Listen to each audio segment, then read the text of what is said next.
इस वक्त वज़ीर आज़म शहबाज शरीफ अक़वाम मुत्तहिदा में अक़वाम आलम से खिताब कर रहे थे। इसी वक्त बाहर पाकिस्तान तहरीक इंसाफ यूएसए के कारकुनान बहुत बड़ी तादाद में मौजूद थे, जो मौजूदा हुकूमत के खिलाफ नारेबाजी कर रहे थे, जो मौजूदा हुकूमत के खिलाफ प्ले कार्ड्स उठाए हुए थे।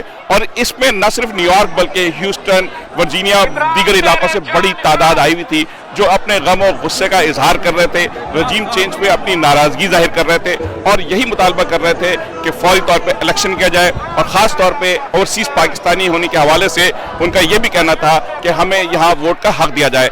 इस मौके पर मुजाहिरीन ने दुनिया न्यूज़ से गुफ्तगू करते हुए कहा, जी सजाद बरकी, मैं ह्यूस्टन से आया हुआ हूँ। यहाँ पे यूनाइटेड नेशंस के सामने आज जो प्रोटेस्ट है, माशाल्लाह बहुत अच्छी यहाँ पे पाकिस्तानियों की आज प्रेजेंस थी और उन्होंने हमारी जो सो कॉल्ड इम्पोर्टेड हुकूमत है उसको ये मैसेज दिया कि दे आर नॉट एक्सेप्टेबल। हमने मुजाहरा करने के लिए इन करप्ट टोले के खिलाफ हम ये चाहते हैं जो पाकिस्तान की आवाम चाहती है उसकी आवाज़ सुनी जाए, पाकिस्तान में फिल फॉर इलेक्शन कराया जाए और जो अब पाकिस्तान की आवाम चाहेगी उसको हुकूमत दी जाए। हम यहाँ पे इकट्ठे हुए पाकिस्तान के साथ, इमरान खान के साथ, कश्मीरियों के साथ इजहार यकजहती करने के लिए, मीडिया और सहाफ़ियों के साथ जो ज्यादती हो रही है उनको कंडेम करने के लिए, कस्टोडियल टार्चर को कंडेम करने के लिए और सबसे ज़्यादा जो ओवरसीज वोटिंग राइट हमसे छीना गया है उसको कंडेम करने के लिए। हम लोग वर्जीनिया से आए यहाँ पे एहतजाज करने, करप्ट गवर्नमेंट के खिलाफ हम बोल रहे हैं, जिन्होंने पाकिस्तान में ज़बरदस्ती से तसल्लुत जमाया हुआ, हुकूमत को कब्जा किया हुआ है।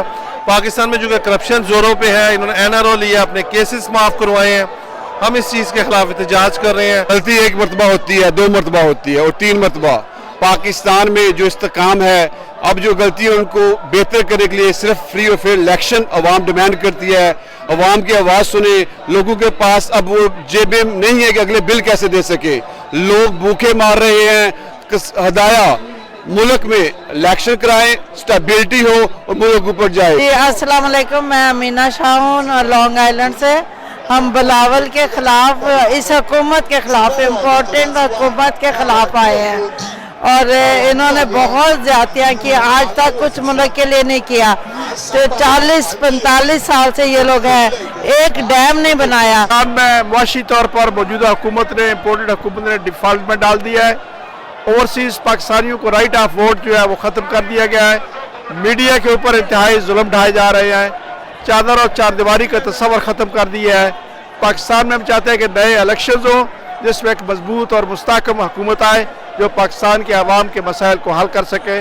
आज हम इसके लिए आए। बहुत शुक्रिया। मुझे बस ये कहना है कि मैं तो ओवरसीज़ पाकिस्तानी हूँ, लेकिन ज़ाहिर पाकिस्तान से मुझे बहुत मोहब्बत है और इमरान खान साहब को मैं पर्सनली इसलिए बहुत ज़्यादा पसंद करती हूँ, इसलिए नहीं कि वो PTI के हैं और मैं सिर्फ PTI को सपोर्ट कर रही हूँ। मेरे ख्याल से खान साहब की जो आइडियोलॉजी है वो बिल्कुल एक सच्चे मुसलमान की आइडियोलॉजी है। अस्सलाम वालेकुम, मैं खान साहब को ये मैसेज देना चाहती हूँ कि खान साहब आप अकेले तब होंगे जब हम नहीं होंगे। खुदा के लिए इनको हमारे ऊपर आपने मुसल्लत करके बहुत बड़ा जुल्म किया है, इस पूरी नेशन के साथ जुल्म किया है। जिसने भी ये किया है प्लीज अपने आप को फिक्स करें और ये कौम इतनी भी गिरी हुई कौम नहीं है कि ये इनको कबूल कर। आज अक़वाम मुत्तहिदा के सामने पाकिस्तानी अमेरिकन ने अपना फैसला सुना दिया है और इम्पोर्टेड हुकूमत को उन्होंने रिजेक्ट कर दिया है। पूरी दुनिया से और ख़ास तौर पूरे अमेरिका से आज सब लोग यहाँ हाजिर हुए हैं सिर्फ इसलिए कि हमको ये जो इम्पोर्टेड हुकूमत है ये नामंजूर है और हम ये चाहते हैं कि पाकिस्तान में जल्द से जल्द इलेक्शन हो और पाकिस्तान में सही हाकमियत और सही नुमाइंदगी हो। बहुत शुक्रिया। जी अस्सलाम वालेकुम जनाब, हम यहाँ पर मौजूद हैं। ये जो इस वक्त बहुत बड़ी ज़्यादती हो रही है पाकिस्तान के अंदर कि वहाँ पर सलाबज़दा खान के क्या हालात हैं, हर मस्जिद, हर सेंटर उनके लिए मदद के लिए पैसे इकट्ठे कर रहे हैं और ये पूरी एक टीम पर यहाँ पर आके $4,000 पर नाइट के हिसाब से ये लोग यहाँ पर जो है नुकसान कर रहे हैं। हम आपके साथ थे, हैं और रहेंगे।